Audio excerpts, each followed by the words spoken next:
Bonjour à tous et bienvenue sur Nyon Région Télévision pour cette nouvelle émission qui sera entièrement consacrée au sport de la région. Semaine après semaine, nous passerons en revue les événements incontournables. Nous partirons à la découverte des sportifs et des clubs de la région et puis nous vous proposerons également une sélection des manifestations à ne pas manquer. Alors l'événement sportif de ce mois d'août, ce n'était pas forcément dans la région, c'était évidemment du côté de Rio avec les Jeux Olympiques. Il y avait des athlètes de la côte sur place, des arbitres, on le verra, et puis des journalistes, Florian Séguesser. Vous êtes de retour de Rio, bienvenue de retour en Suisse. Merci. Alors sur place, vous avez pu vivre pleinement cette compétition de l'intérieur. Comment c'était ? C'était grandiose, c'était géant.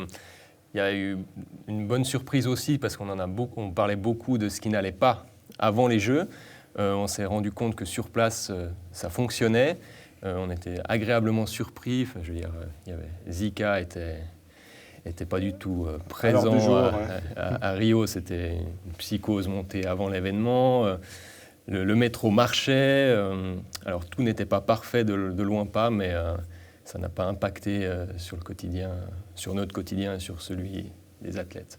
On avait aussi beaucoup parlé avant les Jeux des éventuels problèmes de sécurité. C'est ça, comment vous l'avez ressenti sur place ?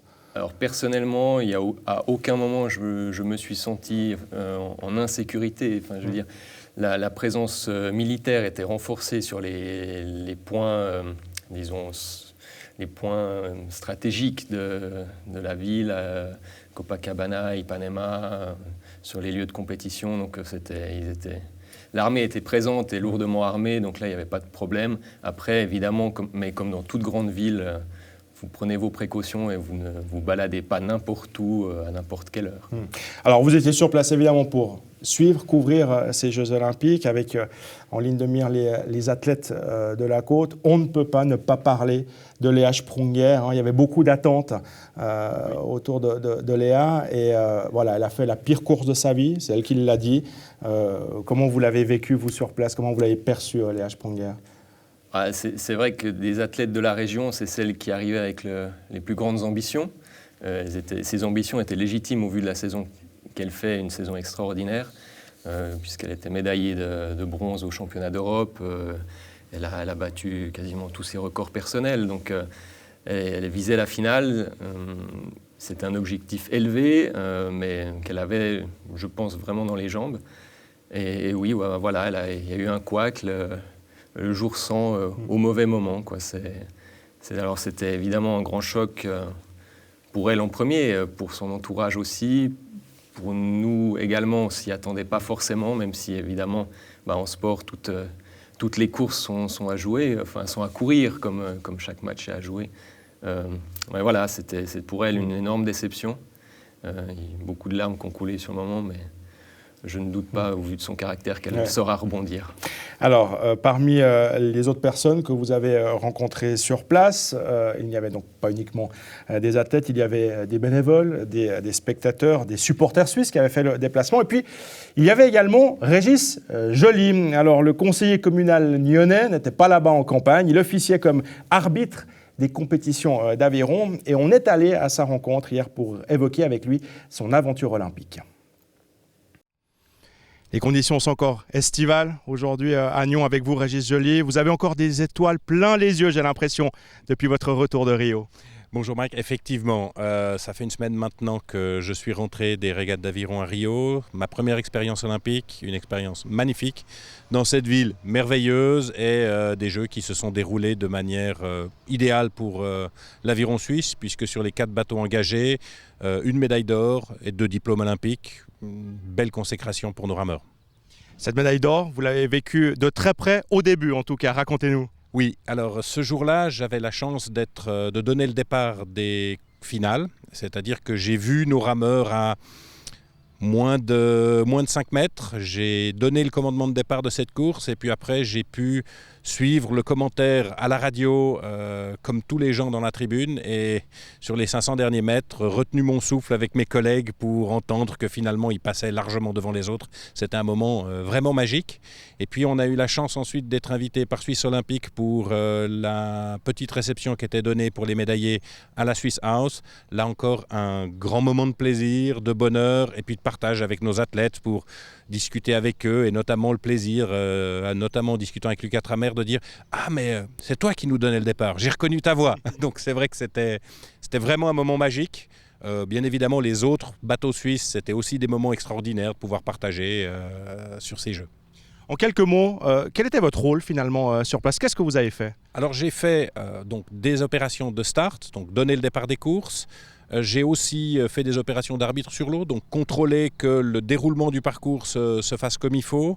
Et j'ai eu du travail à la commission de contrôle, à savoir contrôler que les bateaux étaient conformes en matière de sécurité, que c'était les bons rameurs qui montaient dans les bateaux sur ces 8 jours de course différents, les différents postes que j'ai occupés. J'ai aussi été une demi-journée à l'arrivée pour contrôler et constater l'ordre d'arrivée des bateaux pendant les manches éliminatoires. Est-ce qu'on a le temps de savourer un tout petit peu finalement l'ambiance olympique quand on est pris comme ça dedans?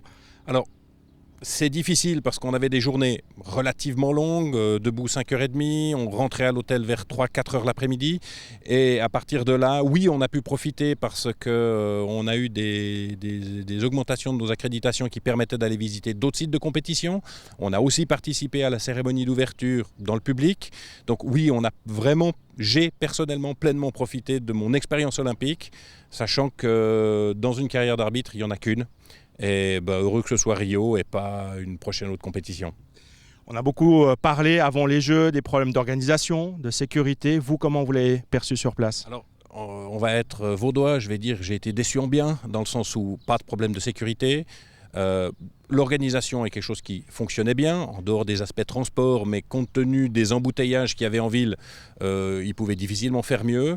Et puis les questions de pollution de l'eau, globalement, se sont avérées dans le cadre du bassin d'Aviron largement moins graves que prévu, puisque l'eau du lac était certes pas buvable, mais en tout cas, tous ceux qui ont malheureusement passé à l'eau n'ont jamais eu de bouton. Vous avez dit que ce serait une expérience unique. Il n'y a aucune chance de vous voir à Tokyo en 2020 alors? Alors, me voir à Tokyo en 2020 comme arbitre officiel, certainement pas. Maintenant, peut-être que d'ici là, j'aurais trouvé des motivations pour y aller comme bénévole et faire quelque chose ou comme spectateur, mais certainement pas comme arbitre, malheureusement.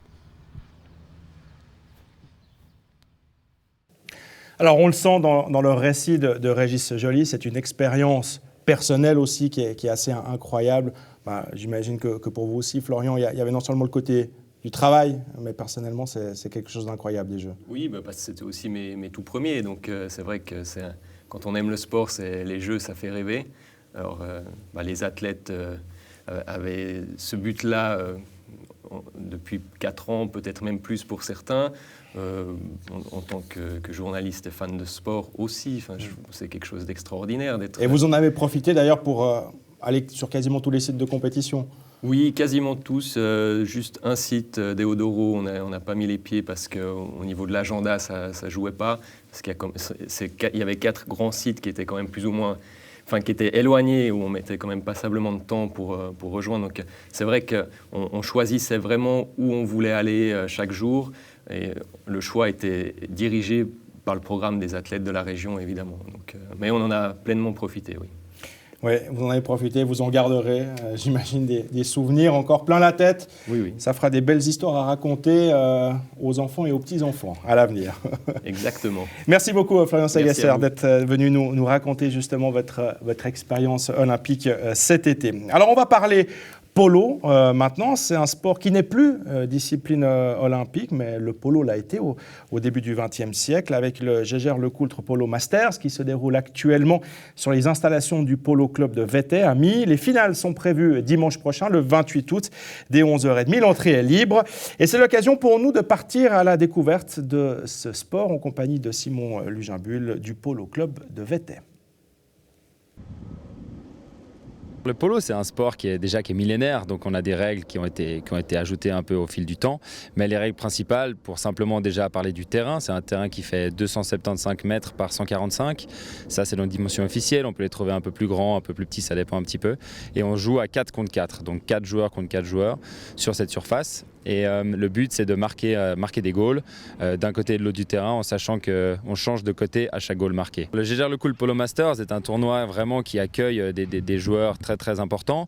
On a des tout bons joueurs qui viennent d'un petit peu partout, beaucoup d'Argentins notamment qui viennent épauler les équipes européennes. Et puis c'est un tournoi qui donne beaucoup d'envie en fait. C'est-à-dire les gens aiment bien venir participer à ce tournoi. Il est maintenant depuis le temps assez reconnu dans le monde du polo en Europe. C'est vraiment un tournoi qui est devenu une étape importante dans le circuit du polo européen actuellement. Ce sera maintenant bientôt la 15e année qu'on va travailler avec nos partenaires et qu'on essaye de développer ce tournoi. On accueille chaque fois des équipes plus compétitives qui se préparent longtemps à l'avance. Il y a des équipes qui sont déjà arrivées début août ici pour connaître bien les terrains, se mettre vraiment en condition. C'est vraiment un travail de fond qui est très important et on se rend compte maintenant au niveau des équipes ici qu'on arrive à faire un bon mélange entre les joueurs locaux, donc amateurs qu'on trouve ici, avec des professionnels qui viennent de différents pays, que ce soit la France, l'Argentine, on a aussi des Allemands, des Anglais, on a un arbitre professionnel qui vient d'Angleterre aussi pour garantir un petit peu la sécurité et puis le bon déroulement des matchs. Et voilà, donc c'est vraiment quelque chose on doit aussi refuser des équipes souvent malheureusement parce c'est un championnat à 6 équipes qui dure sur 10 jours et on a en général 2 ou 3 équipes sur liste d'attente qui espèrent jusqu'à un certain moment pouvoir participer au tournoi. Donc voilà, tant qu'on peut garantir ça à nos clients et nos équipes, on sait qu'on est garant d'un beau spectacle. On est actuellement à mi-tournoi, on a joué déjà, toutes les équipes auront joué ce soir 2 matchs, donc on a déjà un peu une idée du classement, de la force des équipes en présence et on se rend compte que c'est un tournoi qui est très disputé. On a des équipes qui vraiment se valent les unes par rapport aux autres et que vraiment encore aujourd'hui tout est ouvert pour accéder à la finale du dimanche 28 août. On se réjouit vraiment d'accueillir les téléspectateurs pour les finales du dimanche 28 août. Ce sera une grande journée, on annonce déjà beaucoup de température et du beau temps. On aura 3 matchs qui seront présentés. On aura un match de démonstration des enfants, on aura beaucoup d'animations aussi prévues pour le public, pour les enfants notamment, avec un carrousel, on aura une démonstration de chasse, de fauconnerie à cheval, on aura des trampolines, on a plein de points différents de restauration. Donc voilà, on souhaite vraiment faire connaître un maximum cette activité, ce sport, au maximum de téléspectateurs possible. Et on va revenir sur un autre événement sportif de l'été, parce qu'il n'y avait pas que les Jeux Olympiques, c'est le triathlon de Nyon. Yannick Grivel, vous êtes le président du comité d'organisation de ce triathlon. Alors, c'est tombé pendant le premier week-end des Jeux. Médiatiquement, j'imagine que c'était quand même difficile d'exister là au milieu. Est-ce que vous en avez souffert un peu quand même ? Non, c'est vrai qu'on a réussi à trouver des bons partenariats avec les médias de la région et puis qu'on permis quand même qu'on ait une belle visibilité auprès de la population et puis du monde sportif de la région. Ouais, du coup, Florian Segasser, il n'a pas du tout suivi le triathlon, peut-être un peu à distance, voilà, de très très loin. Quel bilan vous tirez de la manifestation qui accueillait, on le rappelle également, les championnats du monde universitaires ? Alors c'est vrai que le bilan est très positif. On avait ce gros challenge du championnat du monde universitaire en parallèle aux courses populaires et sans vouloir les léser justement, que ce soit les enfants ou les adultes aussi, ou pour lesquels il y avait le championnat suisse sur distance olympique. On a des retours vraiment positifs de tout le monde, tant des délégations de la trentaine de pays qui sont venus participer que des enfants et des Suisses participant à la manifestation. Aussi des autorités, des spectateurs bénévoles évidemment. Donc le bilan est positif, le nombre de participants est identique à l'année passée, ce qui nous montre aussi que cet objectif a été atteint. Alors le triathlon suisse, c'est une valeur sûre. Hein. Vous avez suivi la médaille, j'imagine, de Nicolas Spirig. Oui. C'était aussi un des événements forts, un des moments forts.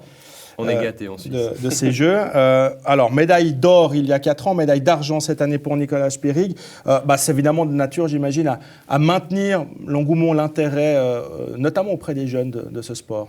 Non, c'est vrai que depuis 2000 à Sydney, on a un fort engouement du triathlon en Suisse de manière générale qui se développe chaque fois. On a chaque fois des petits pics aussi après les Jeux Olympiques, vu qu'on parle beaucoup de ce sport, que les résultats des athlètes suisses sont toujours intéressants. Donc je pense que ça va continuer à se développer ces prochains mois. Il y a passablement de jeunes justement qui se lancent. Vous l'avez aussi souligné au cours de ce triathlon. On aménage évidemment des distances, des parcours un peu plus courts pour les enfants. Quand on dit jeunes, j'inclus les enfants dedans.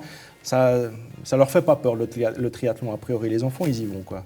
Non, c'est vrai qu'on a des enfants depuis 5 ans, depuis un peu plus d'une dizaine d'années au triathlon de Nyon. c'est toujours un état d'esprit incroyable, ces courses qui sont adaptées jusqu'à 13 ans aux différents âges. Les enfants sont contents, les parents encouragent, il y a vraiment toujours une super ambiance et puis c'est quelque chose qui fait toujours plaisir à voir. Alors Yannick Rivel, vous occupez également des 12 heures de natation. Ce sera dimanche à Nyon, de 8h à 20h, puisque ça dure 12 heures. C'est ouvert à tout le monde. Il fera beau, il fera très beau et il y aura du monde, j'imagine. La condition pour y participer, il faut juste être capable d'aligner 2 traversées, c'est tout? Exactement, donc être capable de faire un aller-retour et puis après nager pour le plaisir, la distance que chacun veut. Pour la bonne cause et puis pour aussi favoriser l'association qu'on soutient cette année. Alors justement, pour la bonne cause, le but c'est que les nageurs se fassent parrainer, sponsoriser et qu'ils récoltent de l'argent. Comment ils doivent faire les nageurs pour trouver justement des sponsors? Quel est le but? Alors on a toujours été assez libre, donc soit les gens trouvent des parrains, soit les gens nous donnent un montant à la fin, soit des gens viennent simplement nager. On n'a pas rendu obligatoire non plus, le but c'est aussi de faire bouger les gens. Pour ensuite soutenir cette année un projet de la Fondation de Vernon qui soutient les adolescents atteints d'autisme. Avec justement le beau temps qui est au rendez-vous, j'imagine que cette édition sera un succès. Alors ça sera la 7e année qu'on fait ces 12 heures de natation. On n'a jamais eu un très mauvais temps, mais je pense que c'est la fois où ils annoncent le plus beau. Donc les 300 participants records qu'on a, je pense qu'on sera à peu près dans ces eaux-là aussi ce dimanche. Vous avez piscine dimanche alors, Florian? J'ai édition. Je serai au bureau.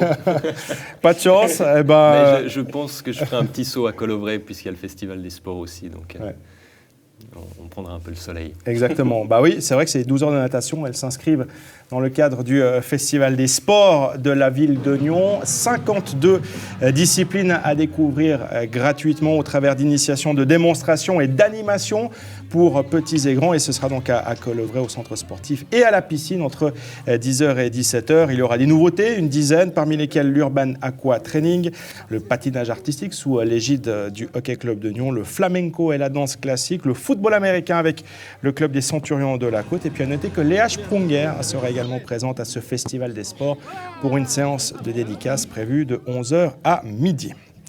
Autre manifestation prévue dimanche, c'est la course de VTT de la Barillette, départ de Chaiseray, arrivée sous l'antenne de la Barillette. Plusieurs parcours sont prévus. Le plus long pour les plus entraînés propose un dénivelé de 1500 mètres sur une distance de 33 km. Il est donc possible de s'inscrire encore sur place jusqu'à 9h15. Et puis les premiers départs seront donnés à 10h. Les courses pour les enfants sont également au programme avec une boucle autour de Chaiseray. Et enfin du football avec le Stade Lyonnais qui connaît un excellent début de saison, 2 victoires et 1 match nul lors des 3 premières rencontres. Alors c'est vrai, il y a eu un petit coup d'arrêt le week-end dernier à Rapperswil où les joueurs vaudois ont été battus 2-0 lors du match au sommet, 4e place au classement actuellement pour le Stade qui accueillera les M21 de Bâle. Samedi, le coup d'envoi sera donné à 16h30 et ce sera donc évidemment du côté de Colovray. Et ce sera un autre match au sommet puisque les Bâlois sont toujours invaincus cette saison avec 7 points en 3 matchs et ils sont actuellement 3e au classement, soit juste devant le Stade Lyonnais. Donc vous le voyez, beaucoup de sport au programme ce week-end. On espère que ça va bien se passer du côté de Colovray pour les 12 heures de natation, pour le Festival des sports. Et du coup, à l'édition dimanche, il y aura des pages à remplir. Exactement, c'est toujours notre grosse édition de la semaine. On se réjouit de découvrir tout cela relaté dans les colonnes de la Côte lundi. Et puis on reviendra sur quelques-uns de ces événements, évidemment, jeudi prochain pour une nouvelle édition de cette page sportive. Merci, messieurs, de nous avoir accompagnés aujourd'hui. Et puis, si vous avez des informations à nous faire parvenir, des manifestations à nous annoncer, n'hésitez pas à le faire via notre site internet nrtv.ch ou également via notre page Facebook. Très bonne suite de programmes sur Nyon Région Télévision et à la semaine prochaine.